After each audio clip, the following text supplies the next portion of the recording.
started around 1967, maybe as a little museum.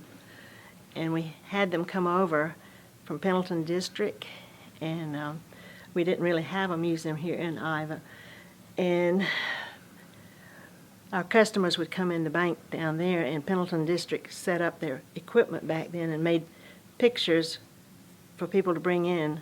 If they would donate one of their old pictures, this is how we started the pictures, to the museum, then they would fix an extra copy for them. So that's how we got all these old pictures started.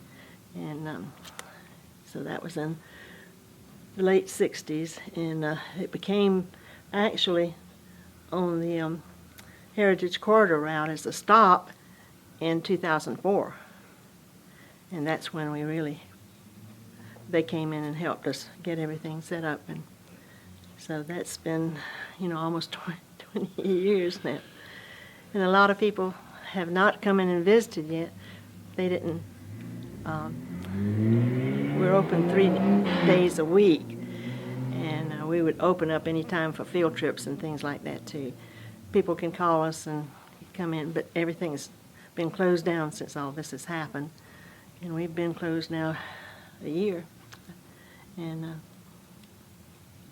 so we felt like we've got a lot of information here that's very good and valuable, even displays from other countries, because one of our missionaries has left a display of his things when he was on mission, Charles Evans. And we have the astronauts that have done things in our community and came and stayed and visited with our young people. And we've got a display in the vault here. And the astronauts that were killed in the Challenger have donated, the space program donated that to our school, and our school has put it on display now here, permanent, of the 7 that they planted trees on the town square and things like that. So everything we've done is related to partnerships with all the different groups around helping, and volunteers. That's all we've ever had. And it's kind of hard to keep things in order when you just have volunteers, but they sure have worked hard, and they give their time to come and have it open. So you know more about Iva than anybody, I think. Everybody says to ask you. No, I was born in Charleston. I came up here when I was 12 years old. I guess about the time they were building this building here, because it was built in 1950, this building. What do people need to know about the history of Iva? Because you do know about the history. Well, that it was one town that was named after a woman, Iva Cook.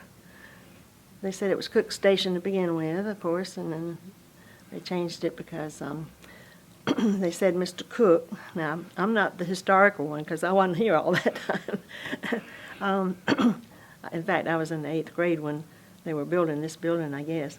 And they said that, according to the history, that hearsay, that one of the conductors on the railroad that always came through here is Cook Station, and he made friends with Miss Iva Cook, and so when Mr. Cook bought all this land, and it was named Cook Station, but he decided to name it after his daughter, Iva, and so she lived in the Charles,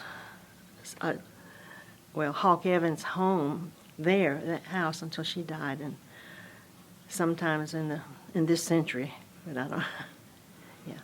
Wow. I don't think most people know things like that. And we've done some history books, and that was one of the things that we've sold to try to keep the museum open and keep things going, because we just take donations, and we don't get very many of those right now because we're closed. The paintings with Oscar Velasquez of the old depot that was here on the town square. It's still standing, but it's over in the Good Hope community. And we used it several years when they first moved it as a Christmas holiday house, and had some tours there, but it's under a different ownership now. So, what makes Iva a special place? Well, it's a good place to raise your family. It's right off of the rat race, I'll call it, because that's what 85 is, and so all they have to do is just get about 15 or 20, 25 minutes and get over and all of that. But this is a quiet place, and a lot of our families, I found out, we've had 2, 3 generations that have stayed in the community. A lot of our younger people are coming back and getting positions in like our school districts and things like that, and so they're learning that, home life is a good place, small towns, and we had one. Our town has won USA, Small Town USA, and Great Town in its past few years, and I think we were recognized for things like that because our children have come and taken part in being host here at the museum even, and when we have tours of the school and actually they've come from Greenville and other places, like some of the older folks have come and brought as many as 3 buses, small buses, of people from the areas and let them tour here and walk around the town, and that were from the assisted living places. So any time that folks like that want to come, and then they might stop and eat out at the gazebo out there, the town square. We have a nice town square, and Tim and them really do a good job keeping up what we can't do any longer because we're all too old to do that kind of stuff. But they're out there working at night and off hours to help make the community a better place. And I think that folks really, a lot of them who've gone away to college and school, were glad to get away from home for a while. They're coming back now for jobs in this area, and they're really beginning to appreciate their hometown life, aren't they, Tim? So I think that's a very important thing. I didn't want to come here when my dad came back home here. He was raised here and went away in the Marines and stayed away for about 20 years. And when he decided to come back to a small town too, I was from Charleston and I didn't want to leave. So I wouldn't want to live anywhere else now, though, because it was a good place to raise my children and got good neighbors. The town knows everybody, and they try to help those that they can when they can. And I think the folks around are beginning to learn to help take care of their town, too. That's another thing we have to try to teach the kids and things when we have the different projects around. When do y'all hope to get the museum open again? Do you know? Well, we're still trying, and we've got to get somebody to come in and professionally clean it now, and then get everything put back together, and which is really the ceiling. And so we're trying to get all the help we can get right now, but some of us aren't physically able to do it ourselves anymore.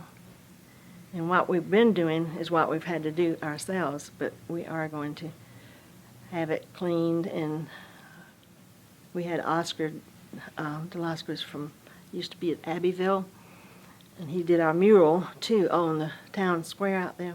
And he's done we commissioned him years ago, and for the last 20 years, that's the only way we've really been able to have any income to help with some of the expenses. Do you have a favorite exhibit? Well, I guess the astronaut is one of the favorites because that really was a milestone in our history. And to know that Charles Bolden came and he lived in this community for 3 or 4 days. And when we dedicated the town square, we call it Astronaut Square, but I think they call it Iowa Square too. We've got to put a plaque out there. And planted those 7 trees in memory of that.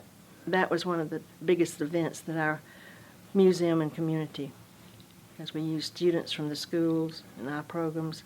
He visited all the schools here in our area, District 3, and he's still going. And he shared with the school kids at the schools the 3 or 4 days that he was here. And took part in the ceremonies, and he's still on the, unless he's retired recently. And he was from South Carolina. Right. And his picture is in the vault.